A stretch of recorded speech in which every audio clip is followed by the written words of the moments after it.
Suleiman through to Gyan, who's onside. It's Asamoah Gyan, it's 2-1 Ghana! There is a continent that has been chasing the world's biggest football trophy for over 90 years. A continent that has been told, sometimes openly, sometimes quietly, that it did not belong at the top table of the game. That its teams were good for a surprise result, but not for serious competition. That Africa was football's underdog story, not its champion. And yet, every 4 years, Africa shows up. And every 4 years, Africa gets a little closer. This is the story of African football at the FIFA World Cup. From the very beginning, to the moment history changed forever, to what is happening right now at the 2026 tournament in the United States, Canada, and Mexico, where Africa has arrived with 10 teams and something to prove. Let's go all the way back. The year is 1934. The FIFA World Cup is only 4 years old. Football is still largely a European and South American conversation. Africa is barely on anyone's radar. But one country decided that Africa would not be absent from this story: Egypt. In 1934, Egypt became the first African, and first Arab, nation to step onto a World Cup stage. They traveled to Italy, beat Palestine in qualification, and walked into a tournament dominated by Europeans. Their journey was brief, a 4-2 loss to Hungary, but they left a mark. Africa had arrived, even if the world wasn't fully paying attention. And then, silence. For 36 years, not a single African team appeared at a World Cup. The colonial era, political barriers, and FIFA's limited allocation of sports kept the continent locked out. Africa was producing footballers. Africa was passionate about the game. But the doors to the world's biggest stage were barely open. Then came 1970. Morocco qualified for the World Cup in Mexico, the first African team in over 3 decades to make it. They didn't win any games, but they held West Germany, one of the world's elite sides, to a tight 2-1 match that showed African teams could compete. They earned Africa's first ever World Cup point with a draw against Bulgaria. 4 years later, in 1974, Zaire, now known as the Democratic Republic of Congo, made history by becoming the first sub-Saharan African nation to reach a World Cup. Their campaign was painful, 14 goals conceded across 3 games, but the door was now cracked open a little wider. Then 1978 arrived. And Tunisia changed everything. In Argentina, Tunisia became the first African team to win a World Cup match, defeating Mexico 3-1. It was a watershed moment. Africa was not just here to make up the numbers. Africa could win. But the real turning point, the moment that made the world sit up and take African football seriously, came in 1982. Algeria. At the World Cup in Spain, Algeria walked onto the pitch against West Germany, one of the most powerful footballing nations on earth, and won 2-1. It was one of the biggest upsets in World Cup history. The result was so shocking that it led FIFA to change how final group stage matches were scheduled, after Germany and Austria played a suspiciously convenient match against each other that eliminated Algeria despite their stunning victory. The Algerians went home with heads held high and a justified sense of injustice burning in their chests. Then came 1986. Morocco. At the World Cup in Mexico, Morocco did something no African team had ever done. They topped their group. They finished ahead of England, Poland, and Portugal, 3 European heavyweights, winning their group and becoming the first African nation to advance past the first round of a World Cup. Africa was no longer just arriving. Africa was competing. But nothing prepared the world for what happened in 1990. Italia 90. The tournament that gave the world Roger Milla. Cameroon. The indomitable Lions opened the tournament against Argentina. Argentina need to be on their mettle, especially when the ball's in the air. Oman Bayek's gone for this one. Through Pompidou and into the net. And Cameroon are in front. The reigning World Cup champions, one of the greatest teams ever assembled, led by Diego Maradona himself. Nobody gave Cameroon a chance. And then Francois Oman Bayek headed the ball into the net, and the world went quiet. Cameroon beat Argentina 1-0. They didn't stop there. They beat Romania. They knocked out Colombia. And then they reached the quarterfinals, the first African team ever to go that deep in a World Cup. They came within minutes of reaching the semifinals, only losing to England in extra time. Roger Milla became a global icon, dancing at the corner flag after every goal. 42 years old, coming off the bench and lighting up the biggest stage in football. He later scored again at the 1994 World Cup, becoming the oldest goal scorer in World Cup history at age 42. A record that still stands today. Cameroon's 1990 run changed the politics of football. FIFA took notice. African football was undeniable. And so, when the World Cup expanded to 32 teams in 1998, Africa's allocation was increased from 3 spots to 5. African football had earned its place. The 1990s became Africa's golden era of World Cup debuts. Nigeria arrived at their first ever World Cup in 1994 and immediately topped their group, the first debut nation ever to do that. Senegal, Ghana, Ivory Coast, the continent was producing new footballing powerhouses with every generation.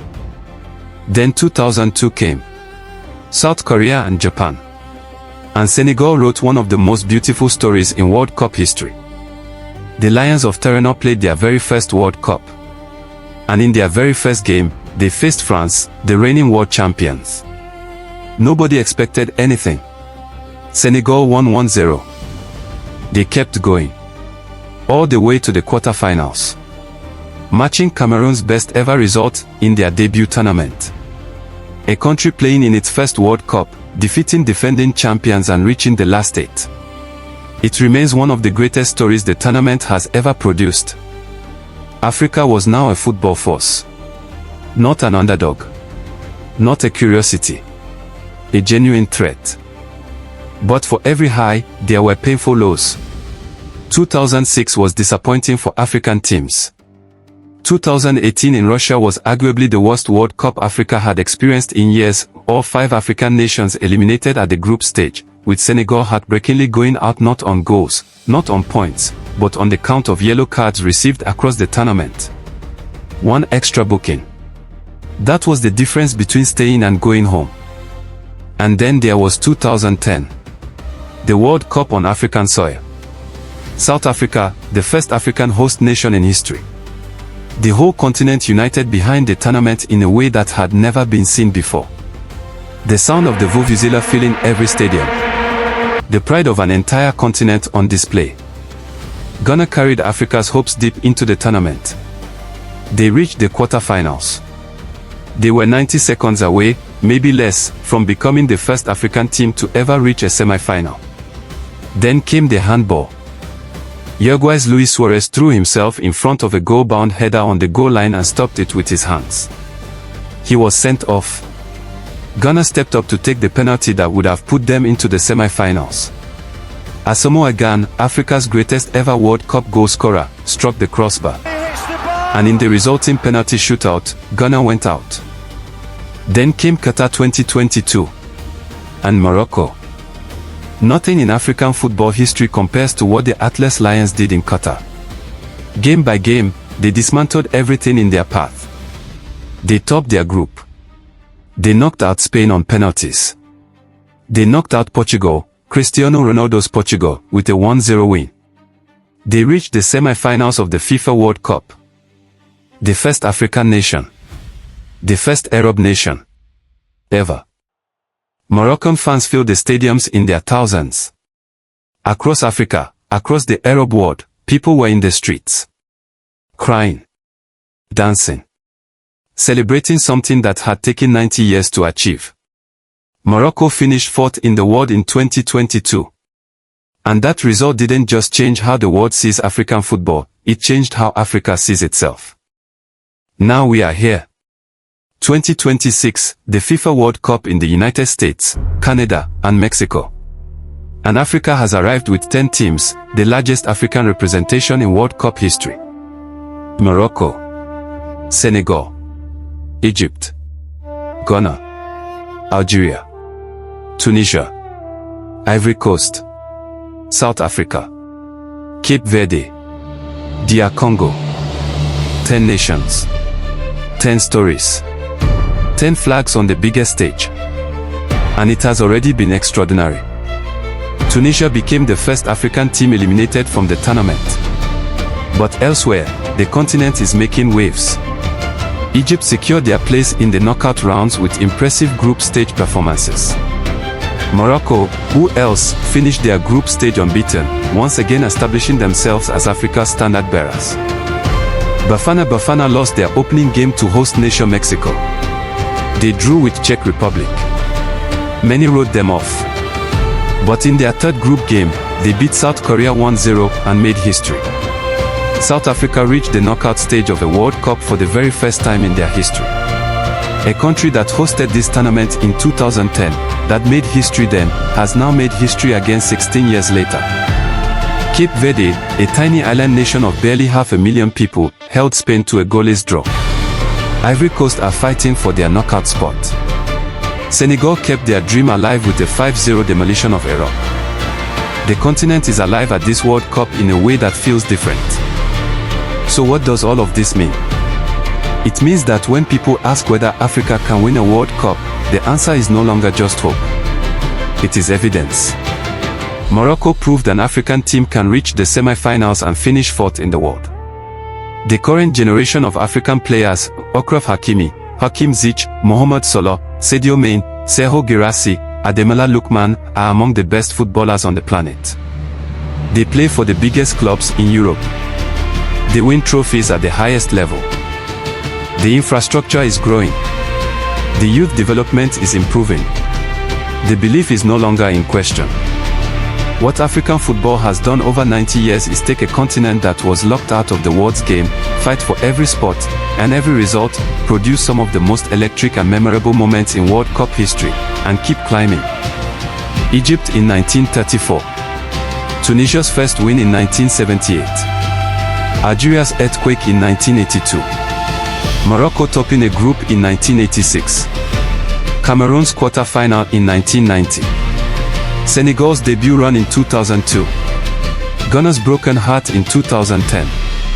Morocco's semi-final in 2022. South Africa's first knockout round in 2026. Each step has been a battle. Each milestone has been earned. Africa has never won the World Cup.